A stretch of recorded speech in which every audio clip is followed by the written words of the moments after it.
Hi guys, this is ckrusch from Trendy Latina. I'm so happy to be back from the conference. Thank you so much for being here with me. I'm a member of a group called October Scopers, and every day we have a prompt to share something new with not only the members of our group but also everybody that is watching. So today I will be sharing one of my favorite fall recipes, which is my orange cake, and I wanted to show you. I want to switch around. Thank you so much for I wanted to show you how good it looks. So that is my recipe that I will be sharing with you today. It's my sister's actually recipe, and it's an orange cake, and it's perfect for the fall. And I'll tell you why. Because it adds that amazing orange flavor to the chocolate. Thank you for the love, which is so great for for the fall weather with a cup of coffee or a cup of tea. So it's one of my favorites. Thank you for the love, guys.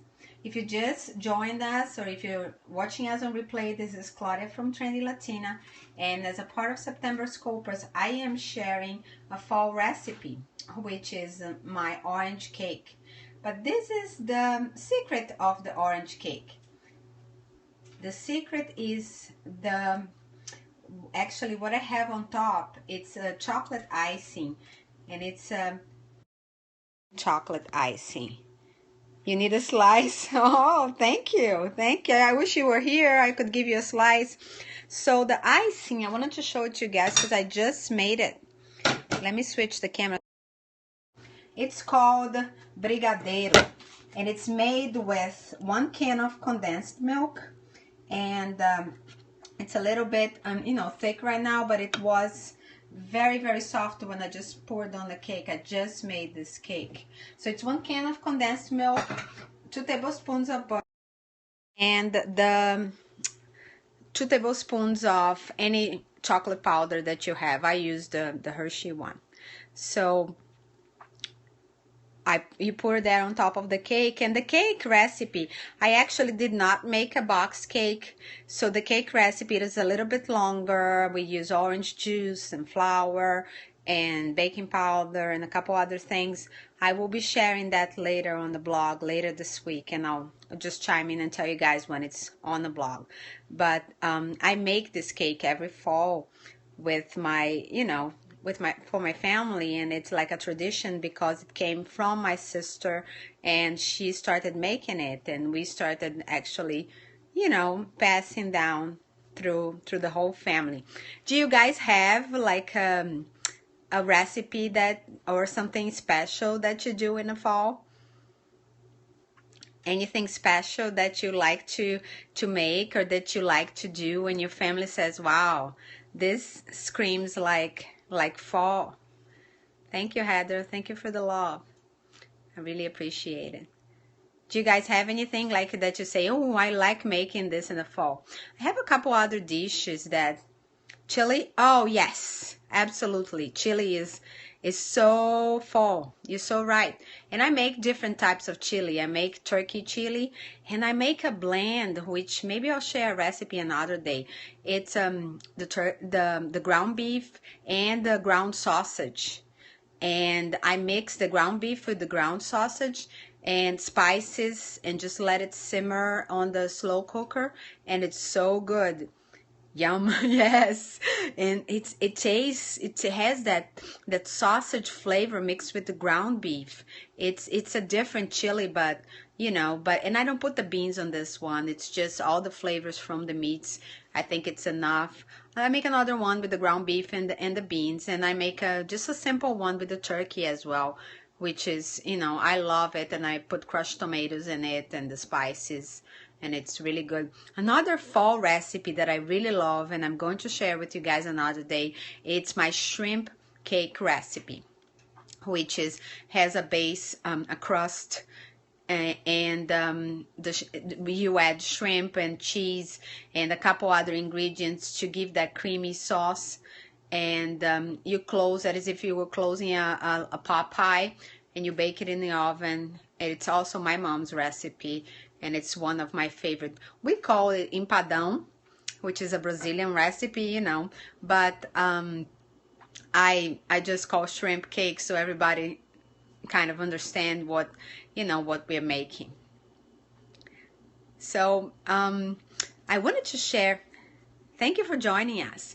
I wanted to share one more thing. Another thing that we love to do in the fall is, I don't know why, fall is all about apples and cinnamon, and I love the flavors of both. So I try to add that to a lot of my recipes.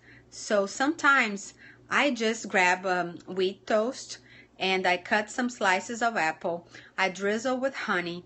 I put a little bit of peanut butter, nuts on the top, and I sprinkle with cinnamon. Have you guys ever had that?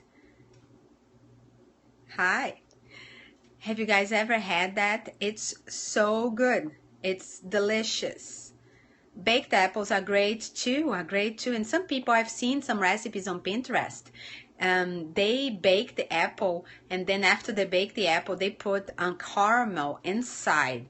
They actually, cut a hole inside the apple, and they put the caramel inside, and it's like so good. It's delicious. Yeah, I think it's important in the fall when you add those different flavors that you normally don't have it in the summer, because it's like the memories. I don't know if you guys have that in your house as well, but when I was little, every season my mommy used to make different things and do different things with us. Hi Joanna, how are you? Thank you for being here. So I try to do that with my son. So in the fall, I want him to remember that in the fall time we had the flavors. You have family memories attached to recipes always, right? Hi Linda, how are you? Thank you for being here. Love you guys. Thank you. So I'm so happy to be back with you guys. I was missing so much. I hope you missed me too. So I try to bring that to my family and to my son, and have him, when he gets older, the same way I did, associate the season with what I used to do with him, and that will be carried through, through his adult life, and will be actually setting a foundation in his personality and things that he will never forget. Your grandma in the kitchen. I know. I actually have a lot of memories, Linda, attached to my mom and my aunt. We used to go to my granddad's house. My aunt lived with him, and I remember them in the kitchen together with the maids. And in Brazil, people have maids, so they were all in the kitchen together in that big stove, and making this desserts and the food, and that was just those were memories that I truly cherish and remember, and I try to not only duplicate and bring some recipes to my house, but also incorporate a lot of the American favorites. And I was just sharing before you guys joined, Joanna and Linda, that I brought today, and I wanted to show you a picture of it. I brought a recipe, which is my orange cake. It's actually my sister recipe, which I will be giving later on the blog. But the special thing is that orange cake, I actually made the brigadeiro icing, which is 1 can condensed milk, 2 tablespoons of butter, and some chocolate powder as well, 2 tablespoons of chocolate powder, and you cook until it's a little bit, cooked, not too thick, and you pour over the cake. And that's one of my favorite fall recipes. When I started to cook, my son was asking, "What are you making?" So I was sharing, that with him, that I was going to bring the recipe to show you guys. Well, I wanted to thank you so much for joining me today. If you're watching on replay, thank you for being here. Thank you for the love. This is Claudia. If you would like to check out the recipe later this week on trendylatina.com, that would be great. I will be coming back at 5:30 to give some conference takeaways and why I think it's very important for bloggers and business owners to attend conferences, and also share some of the things that I received during the conference. So thank you for the love. So I hope to see you guys back at 5:30. Thank you very much. Thank you for being here, guys.